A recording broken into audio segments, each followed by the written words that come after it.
यदा यदा हि धर्मस्य ग्लानिर्भवति भारत अभ्युत्थानं धर्मस्य तदात्मानं सृजाम्यहम्। पूर्ण ब्रह्म परमात्मा भगवान श्री कृष्ण को कोटि कोटि नमन, कोटि कोटि नमन। महाराज जी प्रणाम, आपके चरणों में कोटि कोटि प्रणाम।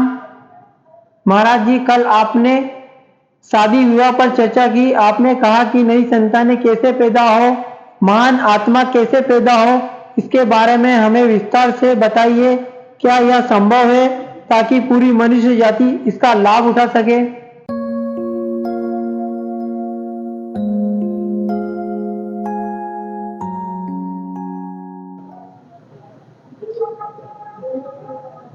अगर इस पूरी पृथ्वी पर प्रेम अगर अभी जिंदा है तो उसका पूरा श्रेय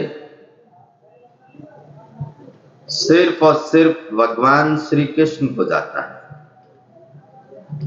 मनुष्यों की वजह से यह प्रेम जीवित नहीं है। कभी किन्हीं युगों में वो प्रेम की एक सागर पैदा हुआ, वहीं से दो चार छींटे आज तक हम पर पड़ जाते हैं प्रेम। वरना पूरी मनुष्य जाति ने अप्रेम की यात्रा की है। इन 5000 वर्षों में पूरी मनुष्य जाति अप्रेम की कहानी हो गई। प्रेम वहीं से पैदा होता है।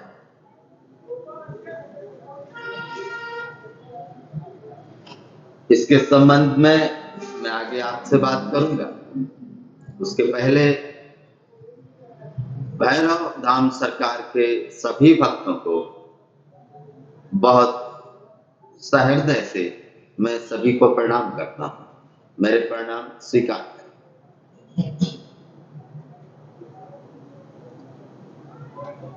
आए दिन बहुत से भक्त भैरव धाम सरकार से जुड़ रहे हैं, अपनी श्रद्धा, अपना विश्वास भैरव धाम सरकार पर बढ़ा रहे हैं। ये बहुत ही हितकर है।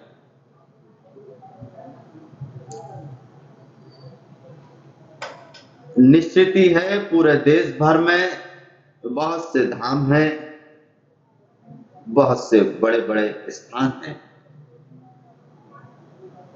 आए दिन कई तरह के लोग ढोंग, पाखंड, अंधविश्वास की तरफ मनुष्य जाति को ले जा रहे। इससे मनुष्य जाति विकृति होगी, इससे कोई आत्मा उठती हुई मालूम नहीं पड़ेगी।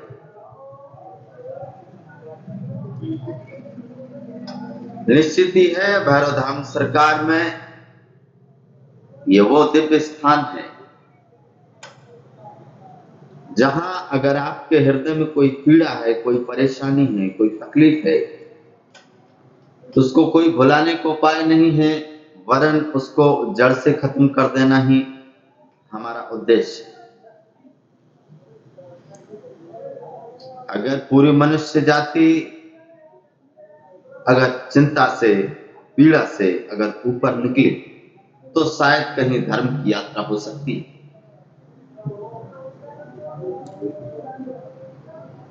वरना पेट मांग रहा है रोटी और हम धर्म की बातें करते जा रहे हैं। ऐसे हम धर्म को बहुत ऊपर नहीं उठा सकेंगे। निश्चित ही बहुत कई वर्ष गुजर भी गए। जब तक इस देश की गरीबी को नहीं हटाया जा सकता, तब तक मनुष्य के हृदय में धर्म को पैदा नहीं किया जा सकेगा।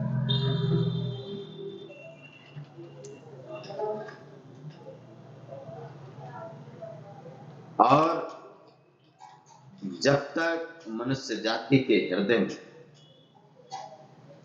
प्रेम के वो बीज नहीं बोए जाएंगे, तब तक हमारे देश की आत्मा बहुत ऊपर उठने वाली नहीं।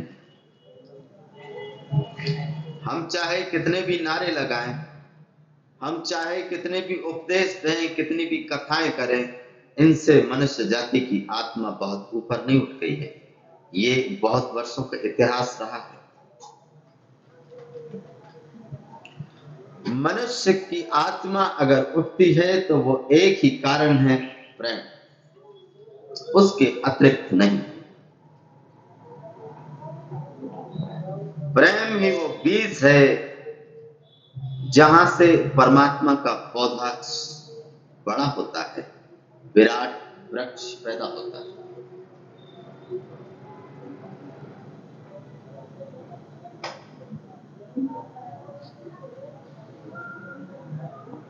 और पूरी मनुष्य जाति उस प्रेम के वृक्ष के नीचे छाया पाती है।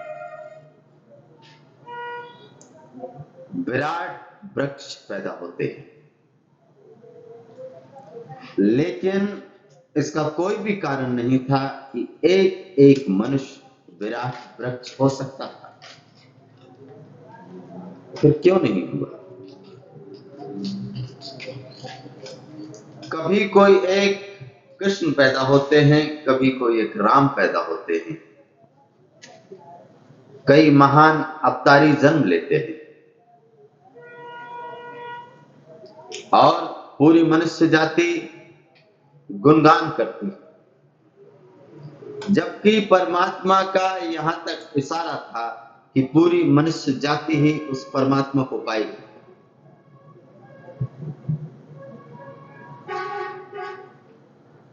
मैंने सुना है कि एक माली ने 10,000 बीज बोए फूलों, उसका बहुत बड़ा बगीचा था। 10,000 बीजों को बोया और जब वो पेड़ बड़े हुए तो 10,000 बीजों, 10,000 फूलों के पेड़ों में सिर्फ एक पेड़ पर फूल खिला।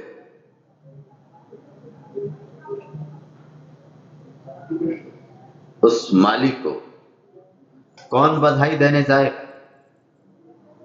उस माली की कौन प्रशंसा करेगा? उस माली को कौन कुशल माली कहेगा कि 10,000 पेड़ों में किसी एक पेड़ पर फूल पैदा हुआ, फूल खिला, जबकि संभावना ये थी कि पूरे 10,000 पेड़ों पर फूल खिलने चाहिए।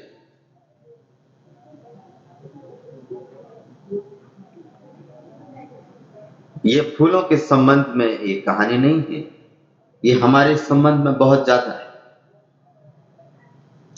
परमात्मा ने बोया है वो बीज हमारे भीतर। अगर वो बीज रह गया तो इसमें गलती परमात्मा की नहीं है, दोष उसको मत देना, दोष है हमारा कि हमारे कारण ही वो बीज रह गया है, वो वृक्ष नहीं बन सका। अगर वो बीज वृक्ष नहीं बन सका है तो इसका कारण आप जानते हैं क्या होंगे? इसके कारण सबसे मूल कारण है वो है प्रेम। परमात्मा को सिर्फ प्रेम से ही जाना जा सकता है, उसके अतिरिक्त कोई भी उपाय नहीं।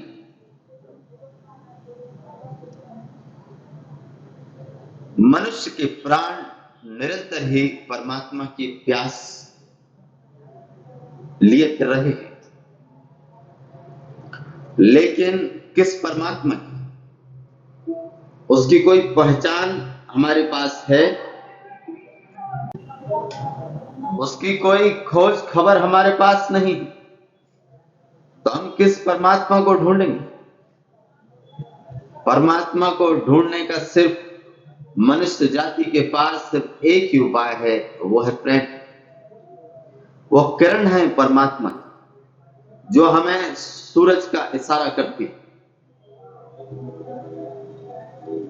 वो किरण, इसीलिए हमने भगवान श्री कृष्ण को पूर्ण अवतार कहा, और हम किसी को पूर्ण अवतार नहीं कह सकते। ये हमारे हिंदू धर्म की सबसे बड़ी कीमिया है, सनातन धर्म की इतनी महानता है कि हमने भगवान श्री कृष्ण को पूर्ण अवतार कहा।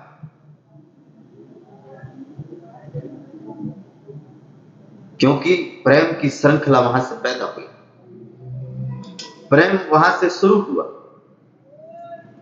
और आज तक पूरी मनुष्य जाति के अगर प्राणों में अगर प्रेम की वो तरंग दौड़ रही है तो उसका आधार भगवान श्री कृष्ण।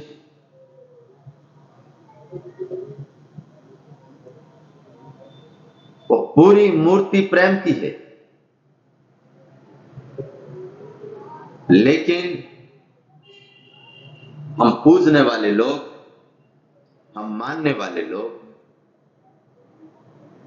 भगवान श्री कृष्ण की उस कीमिया को नहीं पहचान सके। 5000 वर्ष बीत चुके और आगे भी इसकी कोई संभावना नहीं है कि 10,000 वर्षों में भी उस चीज को पहचाना जा सकेगा।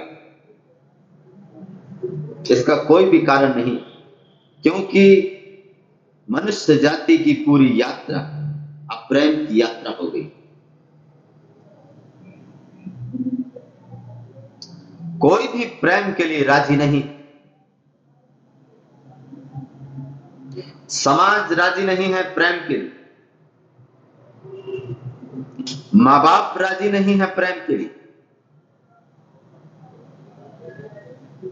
युवक युवतियां प्रेम के लिए राजी नहीं। इस पूरी धरती को प्रेम शून्य बना दिया जाएगा कुछ ही वर्षों, और फिर इस दुनिया की क्या हालत होगी ये कहना बहुत मुश्किल है।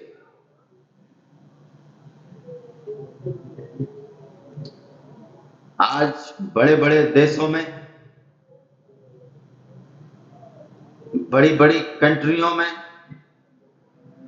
ये पागलपन पूरी तरह से छा गया है, और उनकी क्या हालत हुई है ये आप भली भांति जान सकते हैं। और वही हालत पूरे हिंदुस्तान की बहुत जल्दी होने वाली, क्योंकि आज की युवा युवतियां प्रेम का उन्होंने कोई दूसरा ही रूप पकड़ रखा है।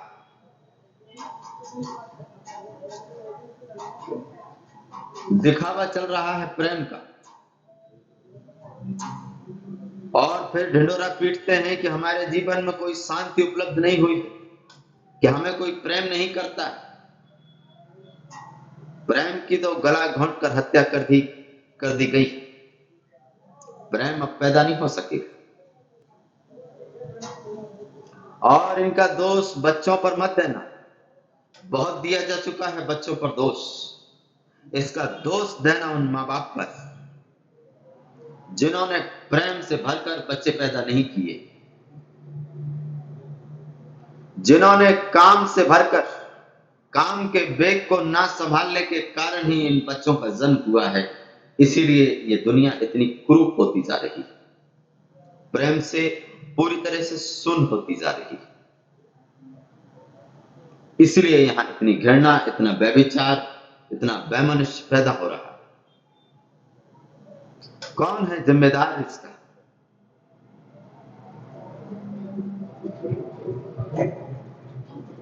जिम्मेदार है इसका माँ बाप, समाज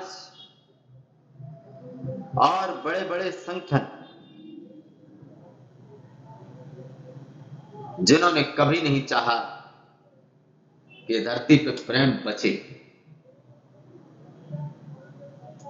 और जब मनुष्य के पास जब प्रेम नहीं होता है तो वो स्वयं को बहुत सी चीजों से भर लेना चाहता है। अगर हमारे जीवन में अशांति है तो उसका एक ही कारण है कि हमारे जीवन में प्रेम नहीं। अगर हमारे जीवन में किसी चीज की प्यास है, कोई भागदौड़ है, कोई तनाव है, तो उसका एक ही कारण है प्रेम, वो हमारे जीवन से पैदा हो गया है। इसीलिए हम बहुत सी चीजों को स्वयं से भर लेना चाहते हैं। कोई धन से भरता है ताकि उस कमी को पूरा किया जा सके, कोई पद से भरता है, कोई मान सम्मान प्रतिष्ठा से भरता है। इसीलिए आपने अक्सर देखा होगा घरों में जो पति पत्नियां हैं वो दोनों एक दूसरे से प्रेम से भरे हुए नहीं। इसीलिए उस प्रेम से ना भरने के कारण भी पति को अपनी पत्नियों में कोई रस नहीं, पत्नियों को अपने पतियों में कोई भी रस नहीं। वो बाहर प्रेम ढूंढ रहे, क्योंकि साथ रहने से प्रेम पैदा नहीं होता। यूं जबरदस्ती एक दूसरे के साथ बांध देने से प्रेम पैदा नहीं होता। प्रेम तो आत्मा की प्यास है, वो अपने से आविर्भाव होता है। प्रेम को पैदा नहीं किया जा सकता, प्रेम को बनाया नहीं जा सकता। प्रेम में जिया जा सकता है, प्रेम में हुआ जा सकता है, लेकिन प्रेम को पैदा नहीं किया जा सकता। इसीलिए हर एक मनुष्य प्रेम की कमी को पूरा करने के लिए कई तरह के उपाय खोजता है। कोई शराब पीने लगता है, कोई जुआ खेलने लगता है, कोई क्रिकेट देखने लगता है, कोई फिल्में जाके देखने लगता है, कोई पब, कोई कैसीनो और कई तरह की चीजों में उलझ जाते हैं उस एक चीज की कमी को भरने के लिए, ताकि उसकी याद ना आए, उसका फुलफिलमेंट हमें बना रहे, उस कमी की तरफ नजर न जाए। ये प्रेम से शून्य आदमी ये जो भी करेगा वो निश्चित ही अधूरा होगा, वो पूरा नहीं हो सकता। चाहे वो कोई भी काम करे वो निश्चित ही अधूरा होगा। वरना जिनके जीवन में अगर प्रेम उतरा, उन्होंने पूरी मनुष्य जाति को प्रेम सिखाया। और हम तो मांग रहे, हम सिखा नहीं रहे हैं, हम तो मांग रहे हैं एक दूसरे से। पति अपनी पत्नियों से प्रेम की मांग करते, पत्नी अपने पतियों से प्रेम की मांग करती, मांग रहे हैं एक दूसरे से, दे कोई भी नहीं रहा है। ये मांगने वाले लोग ये समाज को पैदा करेंगे, ये नई संततियों को पैदा करेंगे। तो आप बेहतर भली भांति जान सकते हैं जो बच्चे का जन्म होगा वो कोई महान आत्मा को लेकर पैदा नहीं हो सकता। अगर पति पत्नी का जीवन कलह से, इस द्वेष से, इस घृणा से भरा हुआ है, तो मैं तुम्हें याद दिला देना चाहता हूं कि बच्चे पैदा करने से कोई मां नहीं हो जाता, या बच्चे पैदा करने से कोई बाप नहीं बन जाता। वो प्रेम का अतिरेक होना चाहिए। उस प्रेम के अतिरेक में खिलेगा वो फूल जो तुम्हारे घर में बच्चे का रूप लेकर आएगा।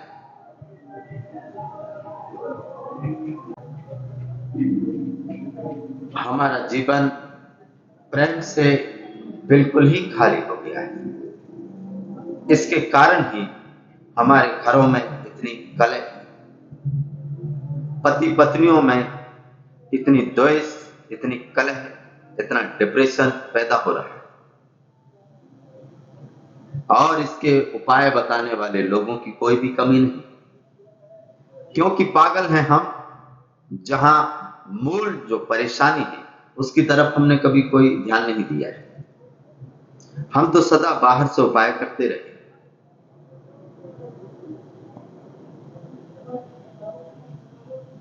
तो निश्चित ही अगर पति पत्नी का जीवन कलह से भर चुका है तो इस समाज की सफेद बहुत बुरी हो जाएगी। क्योंकि समाज बनता है दंपतियों से, परिवार से, देश बनता है समाजों से। लेकिन उस मूल जड़ की तरफ किसी का भी ध्यान नहीं गया। अभी पूछा एक भक्त ने कि कल मैंने शादी विवाह के संबंध में कुछ चर्चा की और मैंने कहा कि नई संतति को, नई संतानों को पैदा करने के लिए नई आत्मा कैसे पैदा हो, इसके संबंध में मैं विस्तार से बताऊं।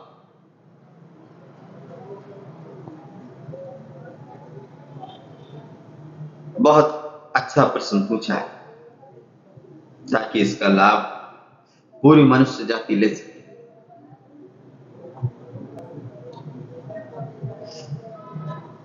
मनुष्य जाति इसका लाभ ले, इसका मुझे कोई बहुत प्रयोजन नहीं। ये बात अगर स्त्रियां समझ लें, सिर्फ स्त्री, उतने भर से काम हो जाए। क्योंकि मनुष्य पैदा हुआ है स्त्री से, वो मूल आधार, जड़ हमारी वही। हम पैदा हुए हैं एक स्त्री से, एक मां से। अगर उसका जीवन शांत, निर्मल अगर नहीं है तो निश्चित ही है वो जो भी संतति पैदा करे बिल्कुल विकारग्रस्त होगी। अगर स्त्रियों का मन अगर पीड़ा से, परेशानी से अगर भरा हुआ है तो निश्चित ही है यहां कोई महान आत्मा पैदा नहीं होगी।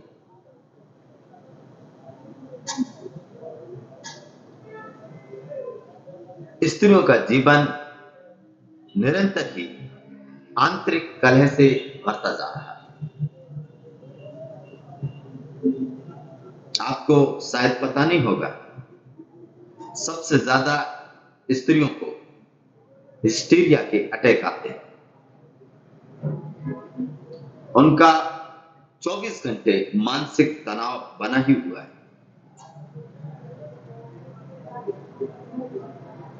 पति पत्नी आपस में लड़ते हैं, झगड़ते हैं, व्यभिचार करते हैं, बुरे शब्दों का इस्तेमाल करते हैं, बुरे बर्ताव करते हैं। इसके कारण इस लड़ाई में, इस आपस की कलह में जिस भी बच्चे का जन्म होगा वो निश्चित ही है विकारग्रस्त होगा। सारी चीजें उसमें ठीक ठीक होंगी, लेकिन कमी सिर्फ एक चीज की रहेगी, वो है प्रेम। और उसके बिना उसका जीवन जो विकास करेगा वो निश्चित ही है अशांति से भरा हुआ होगा। ये आप समझ लें। फिर आदमी का, उस बच्चे का जीवन पूरी जिंदगी भागम भाग में लगेगा और समाप्त हो जाएगा। फिर उस बच्चे के जीवन में कभी कोई शांति उपलब्ध नहीं हो सकेगी। फिर माँ बाप बड़े चिंतित होंगे कि हमारा बच्चा शांत नहीं, हमारा बच्चा परेशान, इसकी कमी माँ बाप में पैदा हुई, उसके कारण बच्चे के जीवन में कभी कोई शांति उपलब्ध नहीं हुई।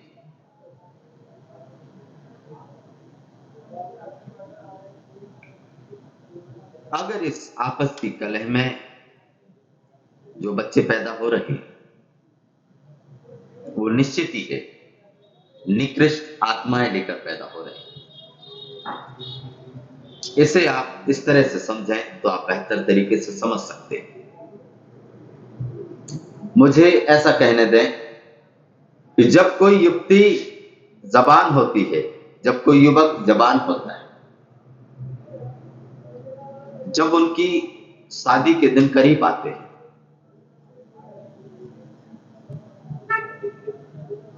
तो आपको इस बात का ख्याल नहीं होगा कि उस बीच में क्या क्या घटित होता है। ये किसी को भी ख्याल नहीं होगा। जो उनकी शादी भी हो रही है ये उनको भी इतना ख्याल नहीं होगा, वरना कुछ उपाय किए जा सकते हैं। तो मुहूर्त निकाल लोगे, दिन अच्छे देख लोगे, तारीख फिक्स कर लोगे, लेकिन जो आंतरिक चीज है उसकी तरफ तुम्हारा कोई भी ध्यान नहीं है। तुम उससे बिल्कुल भी नहीं जानते कि हमारे भीतर,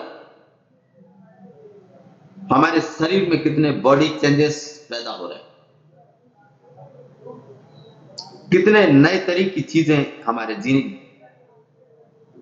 जन्म ले रही है।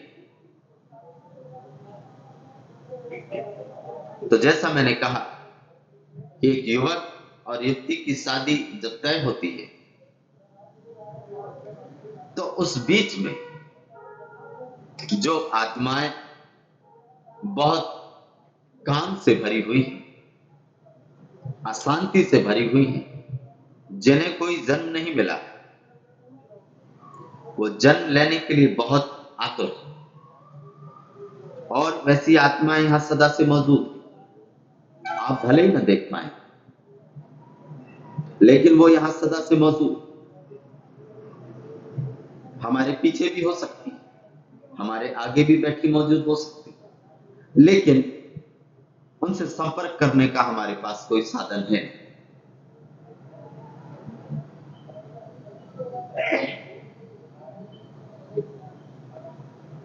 तो उस बीच में जो आत्माएं अधूरी इच्छा लेकर मर गई, जो लोग जिनकी इच्छाएं पूरी नहीं हुई और उन्हें यहां भटकना पड़ रहा है, वो जन्म लेने के लिए बहुत वेग से आतुर हो गए।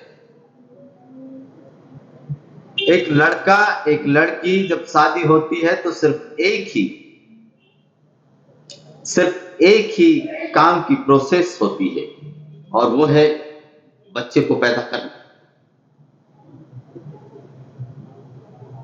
तो जो आत्माएं जन्म लेने के लिए बहुत आतुर हैं, जो सदा से यहां मौजूद हैं, और वो चाहती हैं कि बहुत सरल उपाय हमें मिल जाए तो हम प्रवेश कर जाए, कोई जगह, कोई रिक्त स्थान हमें मिल जाए और हम वहां प्रवेश कर जाएं।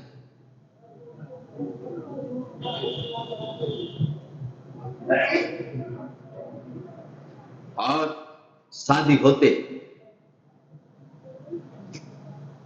पहला काम, पहली जो स्टेप है वही गलत उठा ली जाती है, और उसके बाद पूरा जीवन अस्त व्यस्त हो जाता है।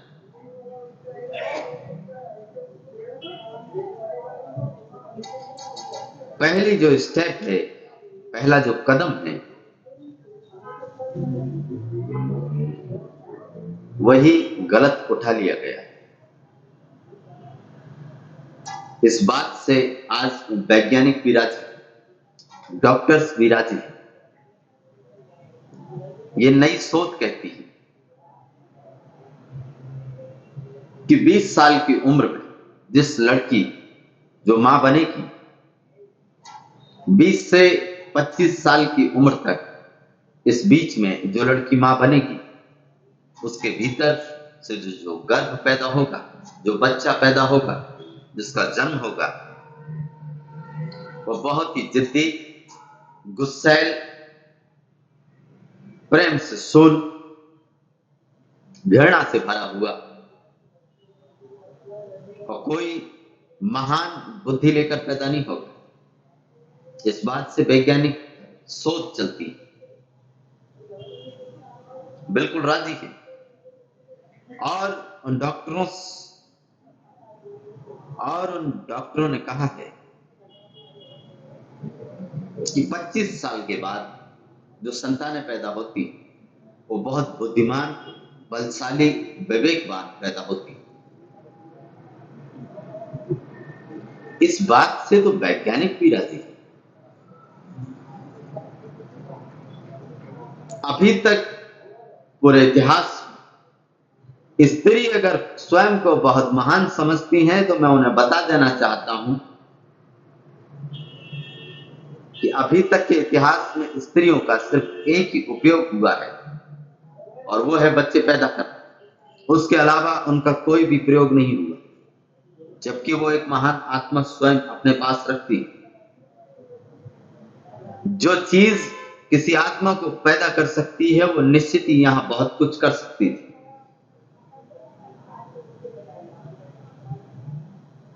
लेकिन हमने उन्हें कोई मौका नहीं दिया। इसके ऊपर मैं आगे विस्तार से चर्चा करूंगा कि कैसे हमने स्त्रियों को उनके अपने स्वभाव में नहीं आने दिया। इसके ऊपर आगे मैं विशेष चर्चा करूंगा आपसे। अभी जो मैं आपको बता रहा हूं वो शादी से पैदा हुई जो चीज है, उसका जो फल आया है, उस फल के जिम्मेदार हैं युवा युवती। अगर उन्होंने थोड़ा इंतजार किया होता, उस प्रेम को पहले पैदा होना, उस प्रेम को पहले पैदा होने दिया होता, थोड़ा परमात्मा का इंतजार करता, तो निश्चित ही मैं कह सकता हूं तुम्हारे घर बहुत महान आत्मा अवतरित होती। ये पूरी मनुष्य जाति की भूल रही और यही भूल बच्चे भी दोहराएंगे। जो बच्चे आज पैदा हुए हैं, जो कल बड़े होंगे, उनकी शादियां होंगी और यही भूल वो भी दोहरा लेंगे। ऐसे ही ये जीवन चलता है। कभी कोई यहां नया एक्सपेरिमेंट नहीं होता। एक्सपेरिमेंट सिर्फ विज्ञान में होते हैं।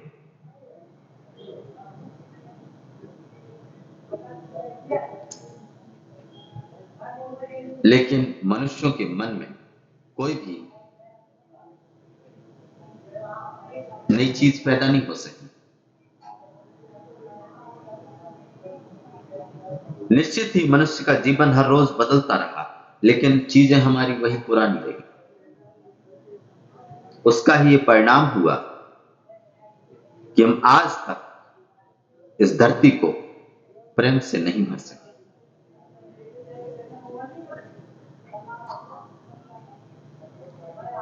महान आत्माएं पैदा करने के लिए अगर कोई चीज उनको कर सकती है तो वो है पति पत्नी। वो चाहें तो अपने बच्चों को बहुत ऊंचे आयाम तक लेके जा सकते हैं, लेकिन इसके पहले उन्हें प्रेम में उतरना होगा। प्रेम से भर के बच्चे पैदा करने हों, यूं मशीन की तरह नहीं। बहुत हो चुका है। शादी के बाद सिर्फ एक ही काम यहां हुआ है और वो है सिर्फ नए संतानों को पैदा करना। इस धरती को फालतू की भीड़ नहीं चाहिए। क्यों बोझ बढ़ा रही है?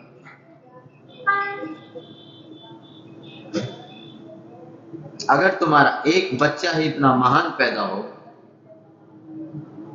तो यहां 4 बच्चे पैदा करने की कोई भी जरूरत नहीं। इतनी महंगाई में, इतने बदलते हुए जीवन में, इस बदलते हुए माहौल में आप देख ही रहे हैं आज का जो युवा यूथ है वो किस तरफ जा रहा है। उसके जीवन में कौन सी शांति उपलब्ध हुई। एक एक युवा, एक एक युवतियां बड़ी कलह से भरे हुए, और जो लोग शरीर पर बहुत ध्यान देते हैं, जो शरीर को बहुत बलवान बना लेना चाहते हैं, बहुत ताकतवर बना लेना चाहते हैं, तुम ये मत समझ लेना कि उनका जीवन बहुत शांति से, बहुत आनंद से भरा है।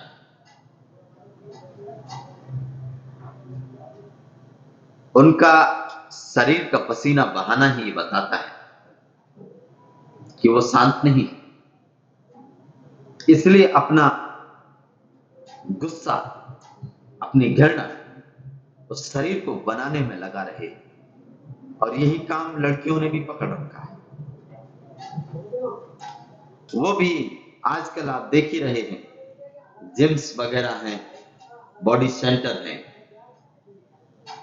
वहां पर लड़कों की बजाय लड़कियां ज्यादा दिखाई देंगी।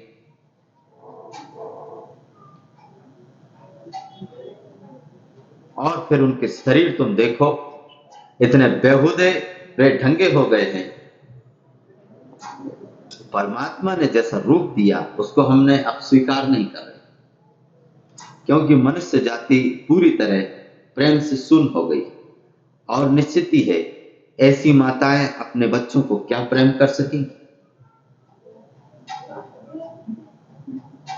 कोई भी प्रेम नहीं कर सके।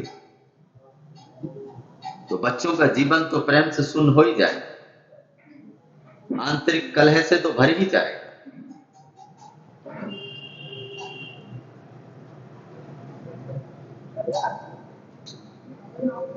थोड़ी सी बातें मैंने आज आपसे की हैं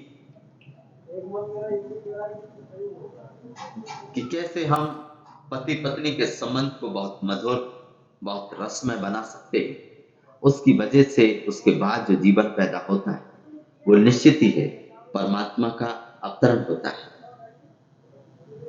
अगर इस धरती पर कोई भी भगवान पैदा हुआ है, कोई भी महान आत्मा पैदा हुई है, तो वो सिर्फ पति पत्नी के कारण हुई है।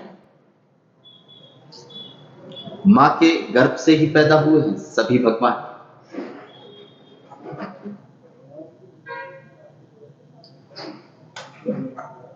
उनके माँ बाप जरूर ही, ये शायद आपको पता नहीं है या आपको किसी ने बताया भी नहीं, उनके माँ बाप, इसकी पूरी संभावना है कि बहुत प्रेम से भरे हुए।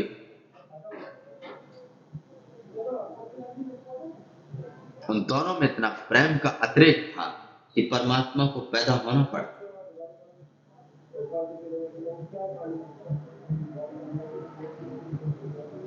इसीलिए बच्चों को हम भगवान का रूप कहते हैं। और बड़े होते होते वही बच्चे भगवान के रूप से राक्षस का रूप ले लेते हैं।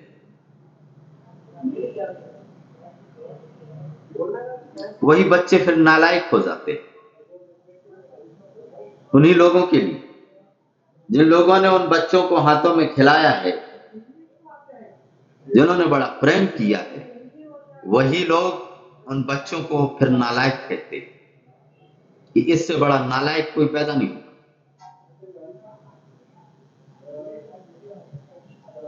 इसलिए मैंने आज आपसे ये थोड़ी सी बातें कही। जरूरी भी नहीं है कि मेरी इन बातों को मान लेना है, लेकिन आप ख्याल कर सकते हैं कि इन 5000 सालों अगर हम ऐसी संतानें पैदा नहीं कर सके, ऐसा जीवन हम नहीं बना सके हैं, तो क्या है इसके कारण, क्या है कमी?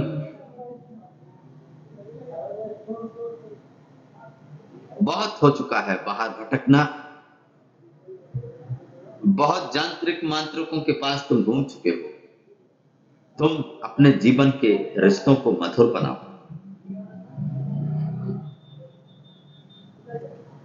परमात्मा पैदा होने के आतुर हो जाएगा, उसे आना ही होगा। तो जैसा मैंने कहा कि ये बातें गलत भी हो सकती हैं, मैं गलत भी बोल सकता हूं, ये आप अपने विवेक पर है कि आप उसका कारण खोजें। कहीं कोई बुनियादी भूल तो नहीं हो गई। और मैं विशेष स्त्रियों को कहना चाहूंगा कि वो इनके कारण को खोजें, तो शायद वो पता लगा भी सके। क्योंकि आदमी का मन तो पूरी तरह से कलह से भर चुका है। स्त्रियां ही शायद इस काम को कर सकती हैं। क्योंकि उन्हीं के पास है वो सृजन की कला।